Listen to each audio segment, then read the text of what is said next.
Hello, everyone.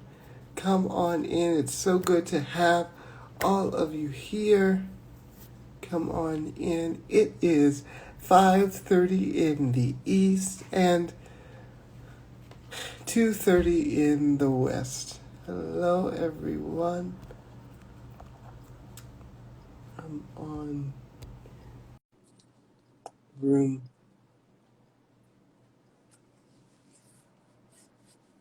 So good. So good to have all of you here and watching with us. We have a very special show for you today. So why won't you invite someone, bring a friend, text somebody, let somebody know that the rundown is live now.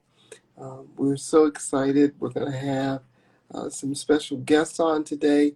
It's going to be a very interesting program for us here. So you all come on in here and we'll get going. I see we have a few people on today. I was just saying, invite someone. There's Jonah. Hi, Jonah. So good to have you. It's so good to be with you today.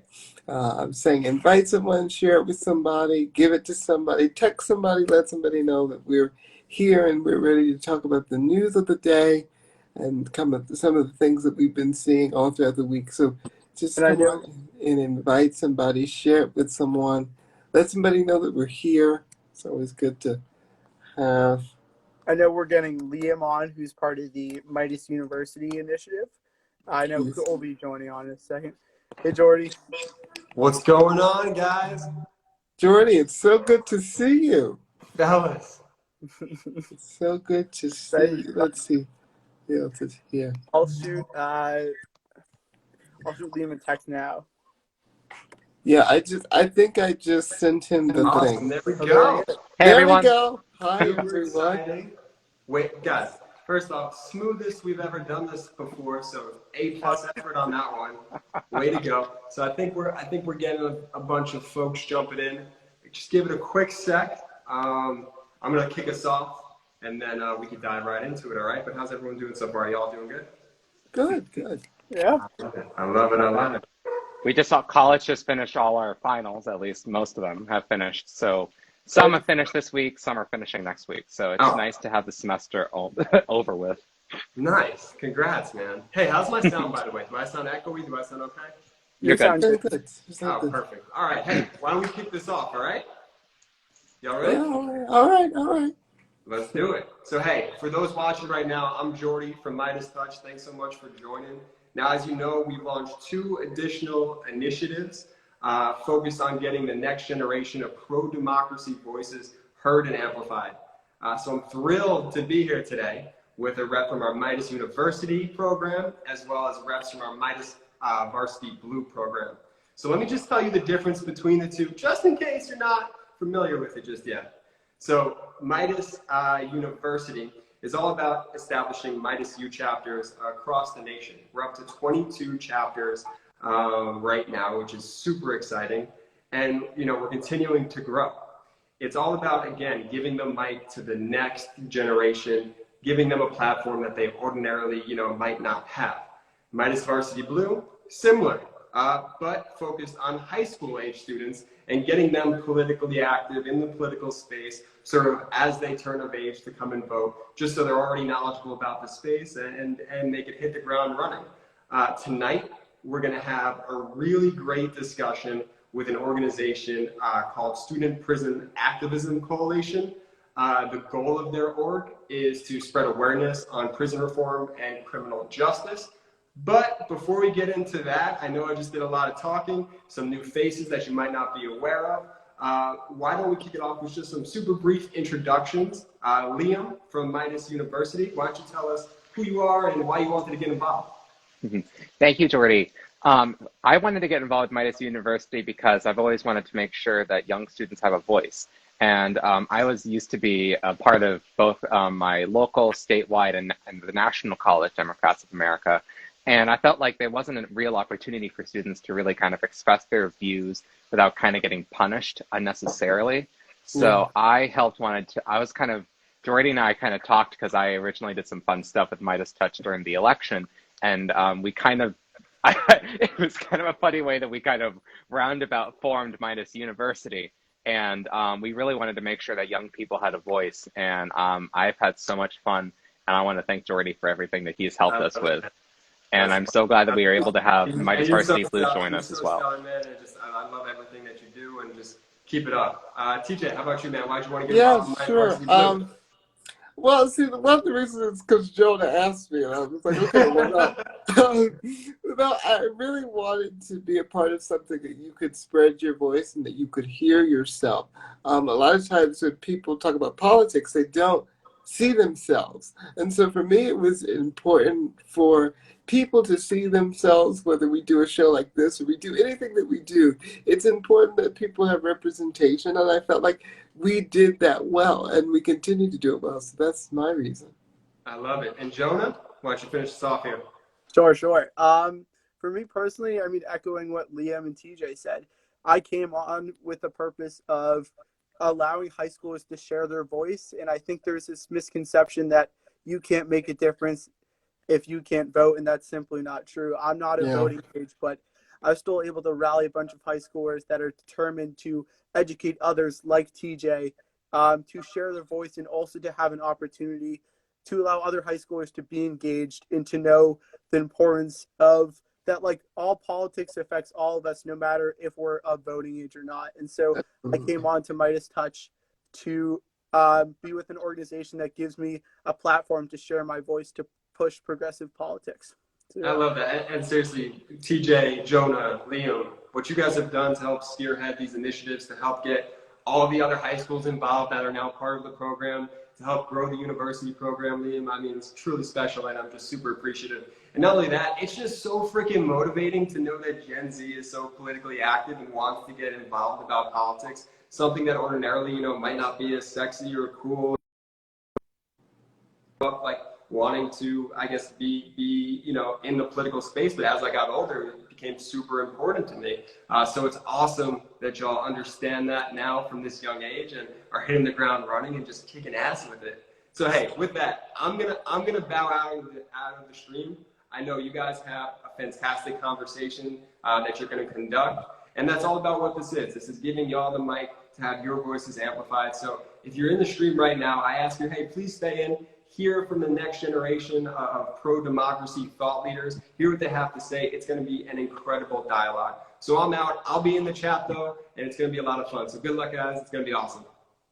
thank you, Jordy. Thank you, Jordy. We appreciate it. Thank you, Jordy. So much. Also, Jordy, you have some fans that are in the comments section. Yeah, You might I have to was just reply to that as well. Keith Jordy, yeah. Yeah, I was just going to like, we got no love over here. Like, we're all here too, I know. We'll be having, I know, like you said, SPAC, which is an organization that fights for prison reform and just educating the youth on the importance of criminal justice reform and prison reform as well. We'll be having them on in a few minutes. I don't know when they're coming on. But yeah, no, just highlighting, thank you guys all for sticking on with us. This is going to be an excellent show. Just for some background of what you're going to see today, we'll be having, like you said, we're going to have the organization coming on, and then we'll kind of just do a rundown on certain things that happened this week and kind of just bashing Republicans as much as we can. Yeah. That was so eloquently said. I really, I don't know how more eloquent that could have been said. So while we're waiting on our guests to get here, I thought we'd do a topic, and then, when they come, we can talk about something else. So I don't know if we've been watching the news. I've been watching the news, okay? And I've seen that Liz Cheney is being ousted for telling the truth. And I honestly don't know what is wrong with the Republican Party of today. So, Liam, I want to start with you. Why do you think Liz Cheney is being ousted in this way? Sorry, I was answering a question in the comment section. I think why Liz Cheney is getting ousted in this way is because I feel like Republicans right now, they're having a complete and utter identity crisis. Yeah. And the extremists have hijacked the party. Because I have a lot of friends on the Republican side, and they're all normal people. And the vast majority of Americans do not agree with this crazy agenda that's been going on.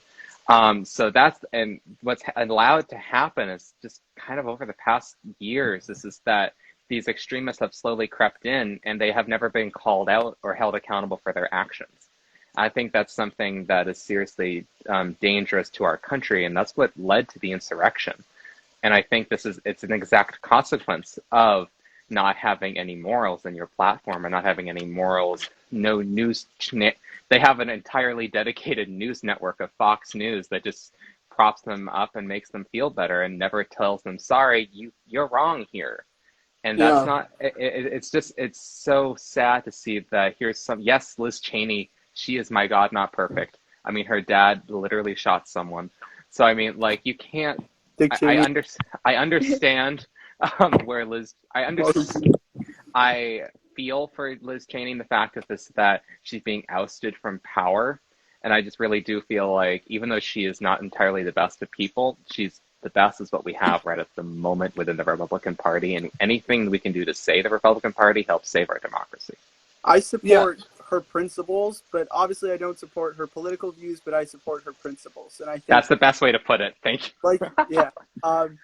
I think when you look, like you said, Liam, there's two different sides of the Republican Party at this point. There's this obstructionist view where they just want to obstruct as much as they can. And you have people like Mitch McConnell who have literally said, my whole purpose is to block as much as I can of what the Biden administration is trying to do. Yeah. And then you have people who try to state the obvious things like people like Liz Cheney, who said that the Republican platform is just hurting democracy. And then you have the people who are so stuck and brainwashed from things like Fox News because they're so set on all these lies to the point that their whole viewpoint is that if someone doesn't believe in the big lie, then they don't support America, and that they're just liars and that they don't want what's best for our country. I mean, it's sad. Yeah. Well, I guess now is the perfect time to do this because Phoebe is here, and Phoebe is one of the co-leads of the Student Prison Action Coalition, and we're so excited to have her. And she's just the most incredible person. I've met with her a few times, and she's just absolutely incredible.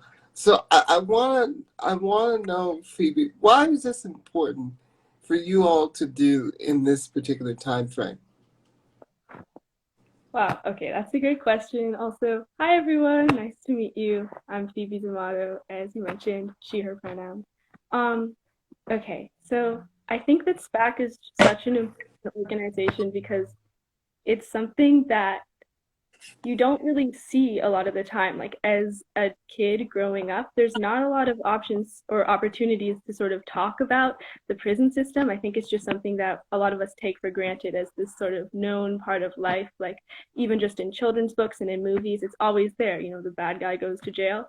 So I think that the reason that SPAC was so important to us and why we wanted to create it is we wanted to make a space for young people to be able to sort of learn about and talk about and share their experiences with the prison system.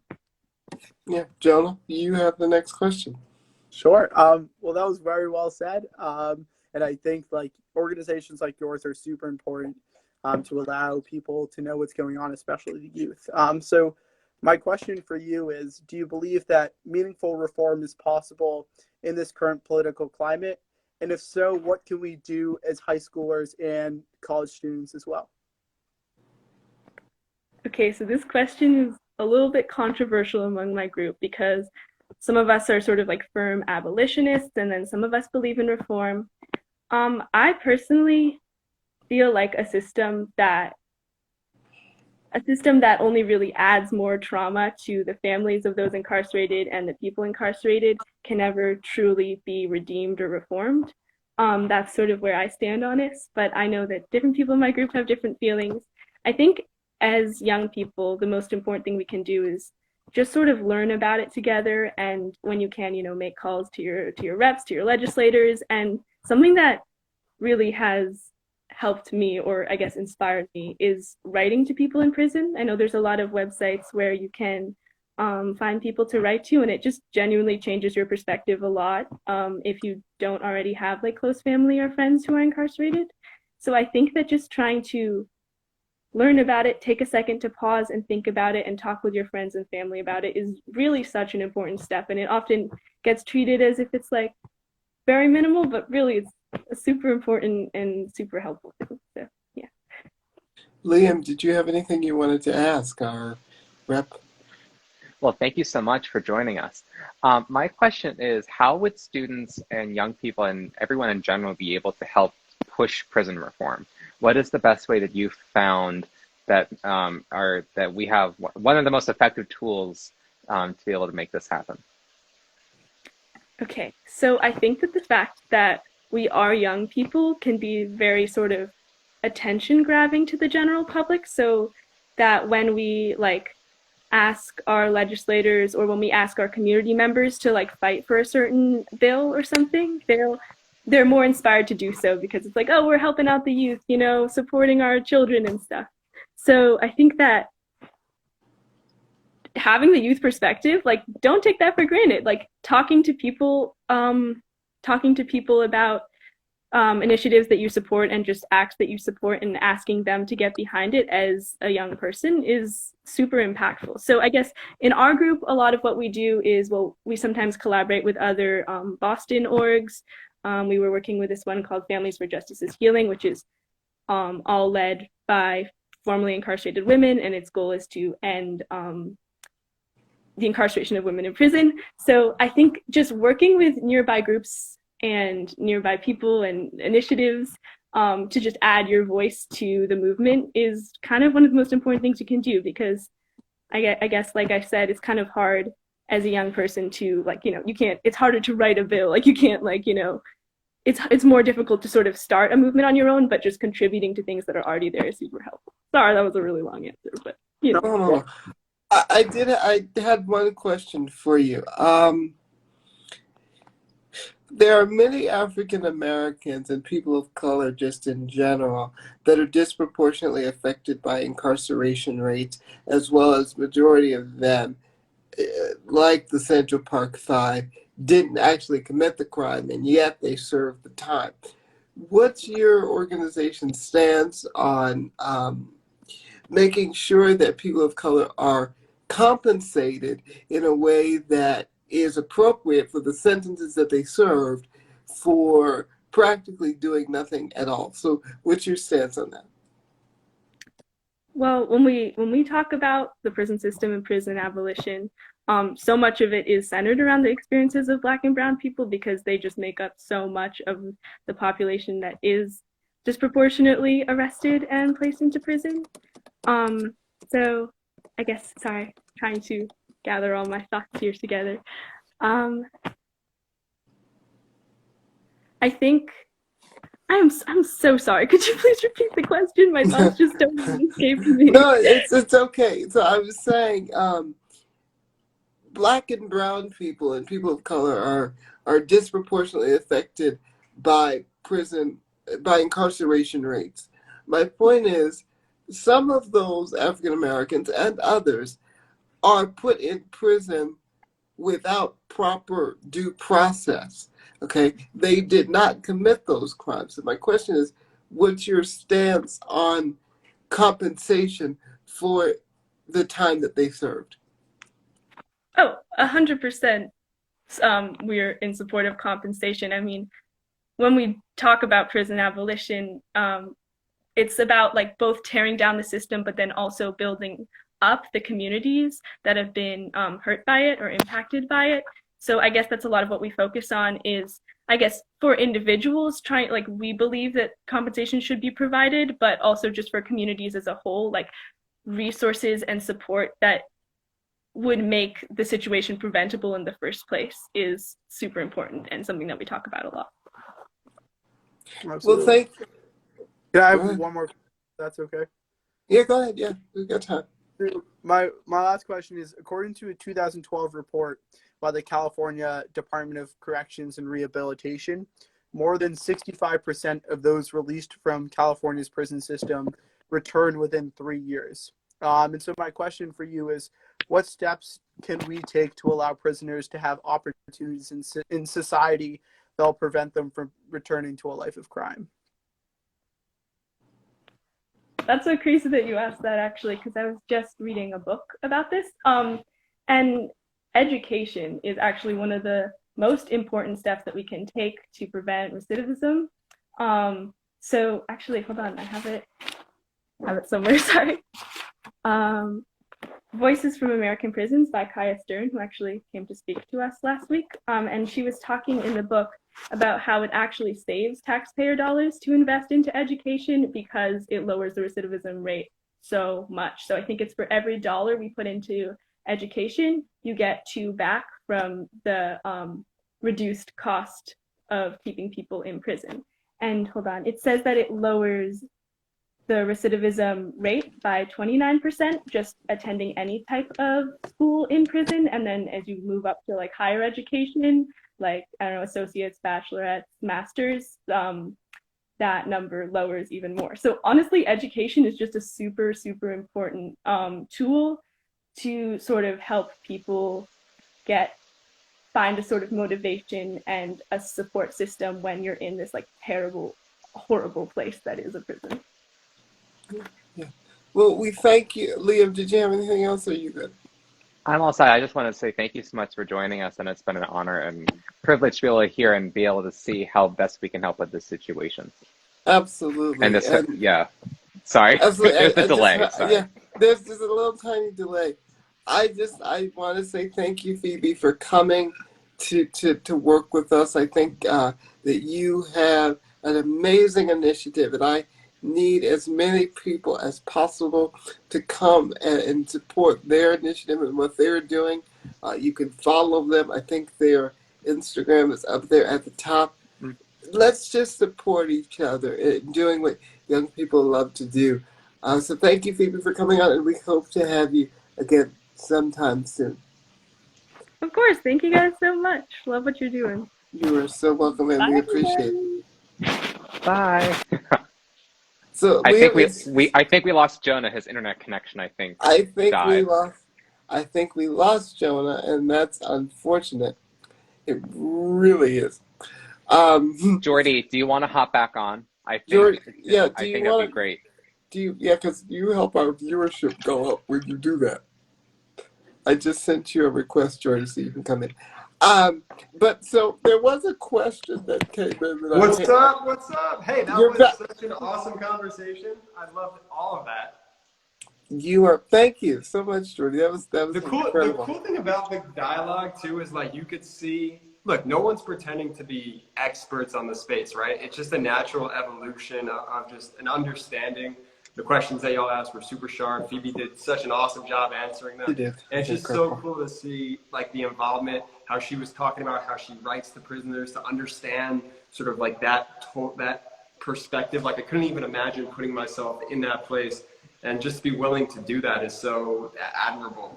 You guys did a great job on that interview. That's awesome. This is exactly why we're doing this. This is exactly why the university chapter, Meidas Varsity Blue, exists in the first place. So awesome work, guys. Awesome work. Well, thank you, Jordy. I really appreciate that. I mean, we were working late last night trying to figure this whole thing out. But there he is. He's back. There was a question. I always tell you, you need to upgrade your Wi-Fi, but that's beside the point. But there was a question that came in. Do any of us plan to run for public office? I'll start with you, Leo. Oh God, you always ask me this question. I really came in. This was last week too. I plead the fifth because I don't know. You know, what about you, Jonah? Do you plan on running? I mean, first up, I'm just trying to get past pre-calculus right now. Yeah. But I mean, I honestly have no idea. If I were to run, I would run because I felt like it was necessary. Mm-hmm. I think I'm not going to run for the sake of running or for the sake of gaining power like other politicians like Josh Hawley have been doing. Mm-hmm. I run for the purpose of because I felt like there was a need. But other than that, I don't know. What about you, TJ? You know, I'm holding my breath on the whole running thing. You can't ask the question. Okay. No, because the reason why I say that is because I think for me, I came into politics hoping I would run, you know, but then I saw how dirty the game is. So I said, you know what? I may do it. I may just go into law, and if it's necessary, just like Jonah said, "Hail to the Chief" is my favorite song by far. Okay, but I just think if it is necessary, you know, if it's necessary, I'll do it. If not, if we get some smart people in, you know, I'll stay in the background. But yeah, I think y'all would do a wonderful job if ever given the opportunity to run. I think you guys would absolutely. Jordy, and you're avoiding the question. Totally avoiding the question. You are. Absolutely avoiding it. Not going to answer it. You're not going to answer it? We have all these people watching, and they are wanting to know. Answer it. But okay. I do want to address some other questions that were in the chat. Yes. Those folks are actually still in here. Someone asked if there's a Kansas chapter. Currently, there's not. Please email me, university@MeidasTouch, university@meidastouch.com, and we'll jump on Zoom. We'll talk about how you can get involved. Same if you're in high school right now and you want to be a part of Meidas Varsity Blue. Email me. I'll connect you with Jonah and TJ, and we'll get the wheels moving on that as well. I think there was another question about community colleges. If community colleges can get involved, absolutely, definitely. Look, the whole idea of the platform is to give a platform to folks who may not be able to have their voices amplified. So my brothers and I could definitely speak on their behalf here. We're so honored to be able to have this platform and to grow this channel the way we are, and then hand off the keys to y'all to continue to, you know, be that voice for just pro-democracy moving forward. Awesome. Yeah. Thank you so much, Jordy, for giving us the opportunity to do this. We have an absolute blast. You guys are the absolute best. I'm going to let you guys finish up, have your conversation. I know there's a few more topics that you were talking about last night that you want to get through, so I don't want to step on your toes. I think you're running out of time, too. So do your thing. Keep crushing it. You guys are awesome, and I'll be in the chat. Jordy, Great, your thank you, food's downstairs. I just want to let you know that somebody put in the chat that your food is downstairs. I don't know what that means, but okay. We thank you, Jordy, for your support so much. We really do appreciate it. I think we lost Jonah again, but that's okay. Oh, it's fine. So let's see. If anyone is watching this, please ask us any questions. I definitely know there's some Meidas stands in the chat, and we want to hear what you have to say. Yeah, like, please ask us questions. I always say that it's important to ask questions to all of us because, you know, we were talking earlier today, and I always said, you know, part of the reason why we do this initiative is for people to understand where we come from. I don't always agree with Liam. That is the truth. But I think, you know, we really do believe in pro-democracy. Jonah is not running for office. I will tell you that. Jonah is anti-running for office. He's coming in again. I don't know what's happening with him, but he's anti-running for office. I am neutral. I am Switzerland on the matter. So I see that you move locations, Jonah. I did. Hopefully this will work. I'm so The internet sorry. in New England has been absolutely horrible. I couldn't do a test today because I was able to, but it took me a long time. So no worries there. But I definitely think one thing that we should all discuss about is definitely kind of the recent updates on what's been going on with the whole crazy GOP, or as we all like to wonderfully name them, the GQP, because I think that's the most accurate description of what's going on. Yeah, do you two want to talk about it? I definitely want to hear your take, TJ, and what you kind of think about going on this as a former Republican. Oh, my, thank you for just telling everybody that was watching. I'm a former Republican. You know, I think right now the Republican Party is in crisis. I think right now the Republican Party has sort of this, they're so connected to President Trump. And Lindsey Graham said something yesterday. I really wish we could play clips on this thing, but Lindsey Graham said something yesterday, and he said the Republican Party can't move forward without President Trump. And I think that's where a lot of people are right now. I think that's where many conservatives, I wouldn't even call them conservatives, let's just say They're many not. establishment Republicans, like a Liz Cheney, feels like we have to move on without the president. Those who have supported President Trump, those who have gained from President Trump's time in office, um, those people feel like he is the only way forward. Now, I will give a conspiracy theory because that's my business.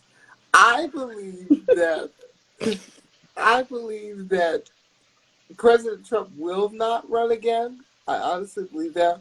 I don't think he's running again. Um, I think one of his kids may run, or Liz Cheney will run. They It already. just honestly depends. Hi, Artie. It's so good to see you. But I think I don't believe, honestly, that he's going to run again. Seriously. I don't. I think his time has passed. And there are too many Republicans trying to break away from the mold of Donald Trump. There's not enough, but they're there. And so I think that those Republicans will, they have enough power, like Liz Cheney, to really make a difference here. And I think she's doing the right thing, honestly, if I'm being honest. She's doing her job. She's being the woman that I knew that she could be from the beginning. She voted with Donald Trump 93% of the time.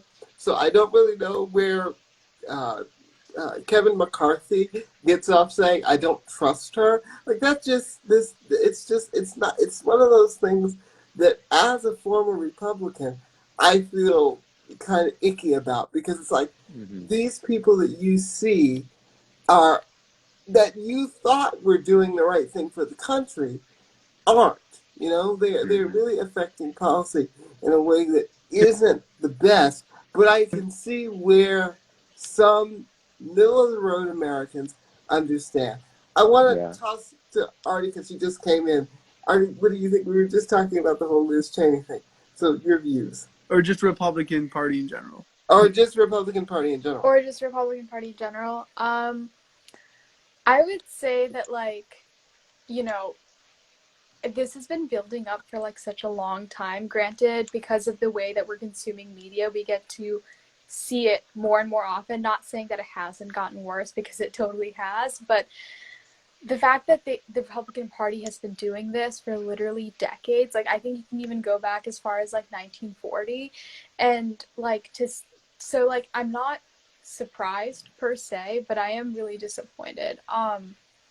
Republican Party, like, it just seems like there's no, like, in my opinion at least, there's no moral standard that, like, stands for them anymore.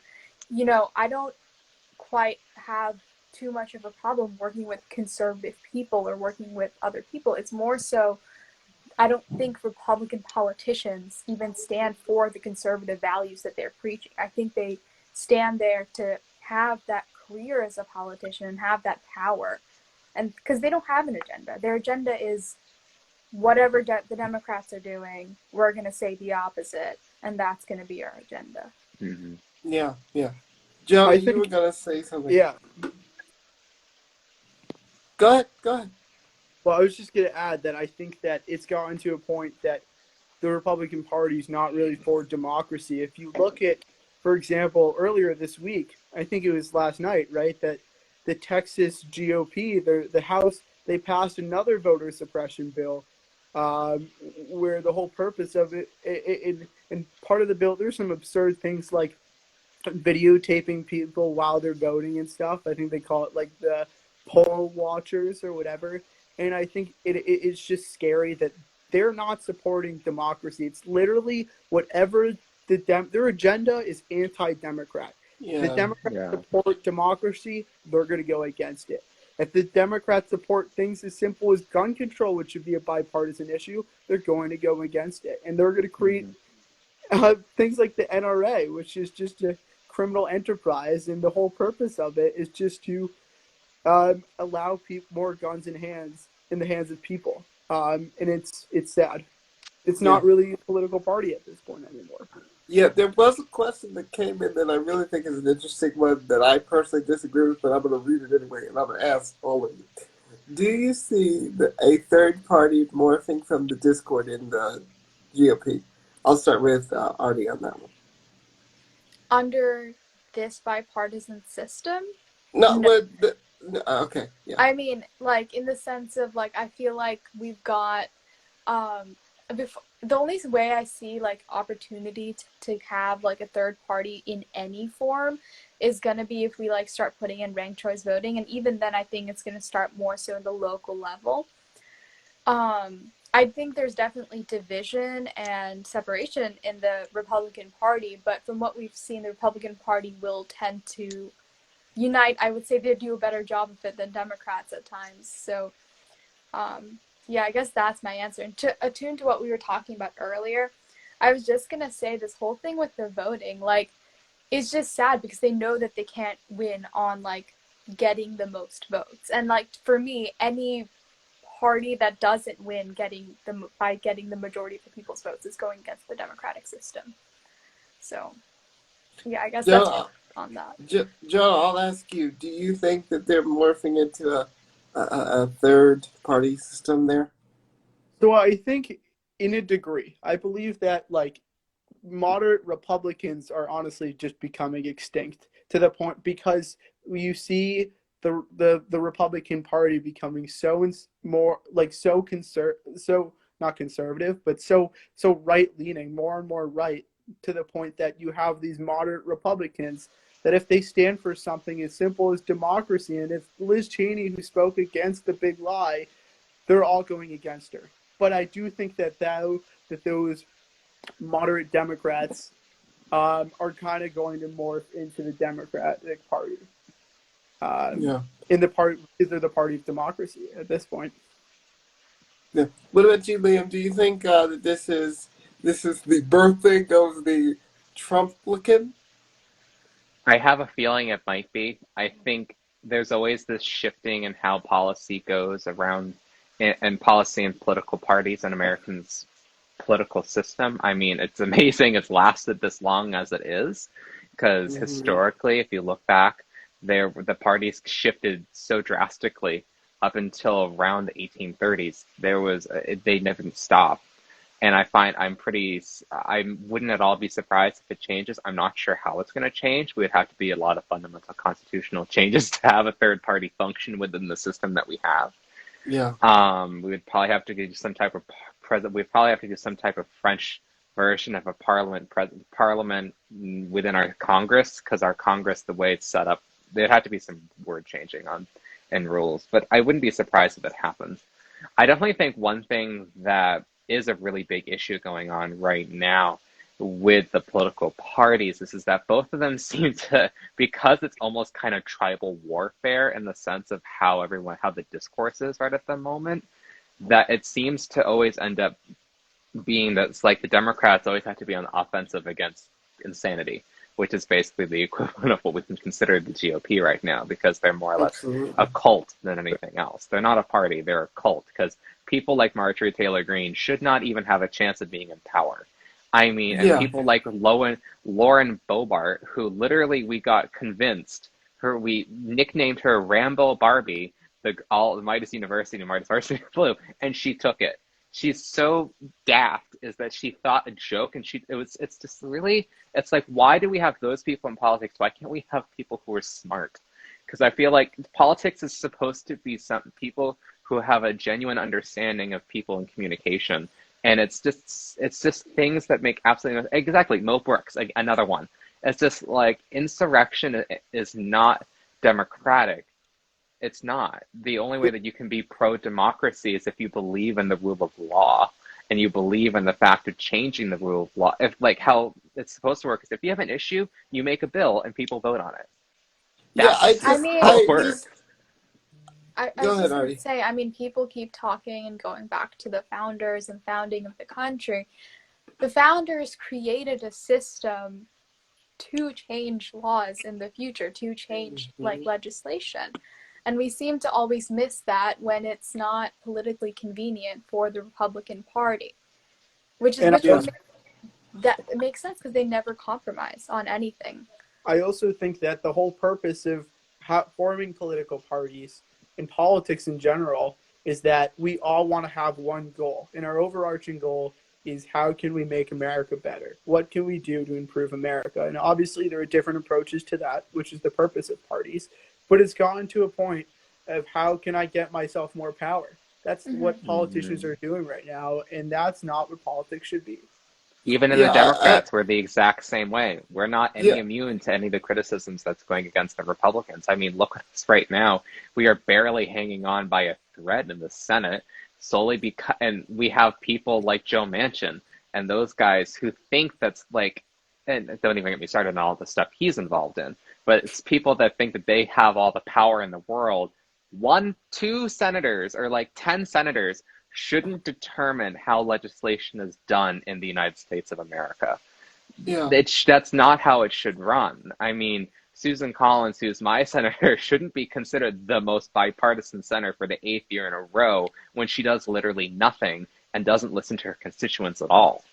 We're in such a place right now that we have to just be willing to admit that, yes, we're wrong, and we have to be willing to have people understand that even if the system is wrong, the only way that we can change it is by getting your voice active. And that's why, to tie us back to the beginning, why we've started all of this stuff. We want to make sure that people have an ability and a say in this system and a say in how they can make the world better for themselves. So if you want to join Meidas University, Meidas Varsity Blue, please DM any one of us on Instagram, Twitter, any which way, and we will be as happy as we can to try to help you and get you joined in this, because the only way that we can make change is together. Yeah, I just want to address 2 things, a couple of things that went up in the chat, and then a couple of things you all said. Number one, I think I disagree that the Republican Party is a cult. There are extremists in the party, as we all know. Mm-hmm. I disagree that the party in and of itself is a cult. I think the Republican Party is not the Republican Party that I supported. It is not the Republican Party that I stood with. But I think using a term like a cult, now I agree that QAnon is a cult. I do think that. But I think the Republican Party in and of itself is not. And what I meant by cult is that I meant by the people in charge. Yeah, and no, they I are the agree. crazy Q people. Yeah, I'm not the people supporting, because most of the people that support the Republican Party are actually decent people. I meant the people in charge. That's what I was meaning by that. Yeah, yeah. And I just, and the other thing that I just wanted to make sure that we all understand is that this is what's been going on for years and years, since really the country's founding. And there was a lot of things that President Trump said that I disagreed with. But the reason that I think he was so impactful in the fact that there may be another party, even though he said that he wouldn't do it because of, this is his party, whatever. I think that for him, and for a lot of people that don't really care about the rhetoric of President Trump, they just care about the policies. I agree that the policies weren't that great, but for some people, it actually worked out in their favor. Now, I'm not making excuses for President Trump. What I am saying is I understand why some people supported him and still support him even after the rhetoric issue. I think that people who are in the QAnon party, I think that people who support these sort of right and left extremists also, I think that they have sort of been an interesting kind of one-sided, very jaded view of what it's supposed to be. I agree with Jonah in the sense that this isn't politics. This is not what politics is supposed to be. Politics is supposed to be about us coming together and finding solutions. And I think right now there are people making money off of being in politics. I don't feel like there's any politicians, in the sense that we all are in some ways politicians, whether that's in your own house because you got to be nice to your mom, right? Whether that or whether you're in school and you've got to be nice to certain people, whether that's in HSDA because but don't get me started on that. But in some way, we're all politicians, and We so, are. and so I think that there are people playing politics, but there are no politicians that will really work toward bettering our economy, bettering the people that we're supporting, bettering, as Phoebe was talking about earlier, prison reform. Those are some of the things that I personally think politicians should focus on, and they're not, and it's kind of just driving me a little insane, but hey, I can And talk about that. there's do not feel bad that it's driving you insane. It's driving us all insane. Yeah. That's why we are in the place we are right now in our country. And I think, going on your point, we are all politicians, but people who should be in charge should be statesmen. That's what that is the most accurate term to describe someone who is elected into a senior official, either representative or Senate, and they have an ability to not only communicate but to understand that they can be wrong. And I think that's something that's a really, really big issue right at the moment, is that these people who want power are craving power because that's their way of excusing all the stuff that they've done. And I think that's a really big thing that we have to overcome. We are, just to let you know, it's 6:15, so I think that we should probably conclude our wonderful discussion. I just want to do one thing. Arty, you had your foreign affairs stuff. I want to make sure we get to it, and then we've got to go. So go ahead. Yeah, I just wanted to touch on what's happening outside of America for a little bit. So I guess the biggest one, not the biggest one, not ranking them, but in India at the moment, the COVID situation is really, really bad, to say the least. There's a lot of countries, even Pakistan and China, who, if you guys know the relations, it's not too great. Everyone is helping out in terms of getting supplies to them, so hopefully that helps. But quite literally, they don't have the resources at all at the moment to sustain, and it was not a spike that they were expecting. And another reason why it was even bigger was because when they reopened facilities, there was no gradient. It was everything at once because it was an election year. So a lot of politicians did that, thinking it would make voters happy. And just talking about the election for a little bit, it was a pretty historic election. If we look at India's political parties, the BJP, I guess that would be the more conservative one, but the other party was able to send lots of seat to the parliament because it's a parliamentary system, and I guess Indian government lives to see another day. Another thing that's happening is I know Jonah wanted to talk about this, but do you guys want to talk about what's happening in Colombia at the moment? I know, but not too much. Yeah, just go quickly. I was going to say to one of you, I mean, from what I know, they've been having lots of protests, but it's been pretty violent, the police, response to it. And I think those are the only two that we wanted to mention. Sarah, thoughts on Modi? We can talk via chat, Sarah. I got you. I just wanted to say, because we're almost at our 45-minute, and I think I went over just a tiny bit. I just wanted to say, Liam, did you have anything before I do the close? No, I just wanted to say thank you. Yeah. No, I want to thank all of our co-hosts and, of course, Jordy, for coming in and talking to us today. We really had a lot of fun doing this. We love doing this. It's something that we do every week, and it takes the whole week to get this thing together for you guys. So it's just an incredible thing to do, and our thanks to our live show coordinator and our boss, Mr. Liam Kent. And we want to thank you, Arty, for coming in as well. We appreciate everybody. And I just want to read one thing. There was an Israel stampede killing that killed 45 people. And so we mourn their lives, and we send them our well wishes as well. I want to thank we will everyone. definitely keep any information. And if you all have any information you want to pass on to us, please feel free to message us both on Instagram and anywhere that you find convenient. We're pretty much on all platforms, except I don't think TikTok for university. Or Facebook, but definitely please feel free to message us, and we will try to we'll get back to you as soon as we can, and we will definitely make sure that we can talk about it. Yeah, and we'll make sure that the live is saved to all of our platforms, and I'll send it over to Mr. Kent's office. And we want you to follow Meidas Varsity Blue and the Meidas University account, because we're trying to get to 500 and we're almost there. So if you all could just help us and share with your friends and really, kind of spread the word about this initiative, that would be greatly appreciated. Did I miss anything to the two of you? No, I'm good. All right. Nope. Good. Great job. I need a script for these things. Okay, we'll Go see get a you all. coffee. You deserved it. I Thank you, know, everyone. Have a great day. I do need a coffee. Bye, everybody.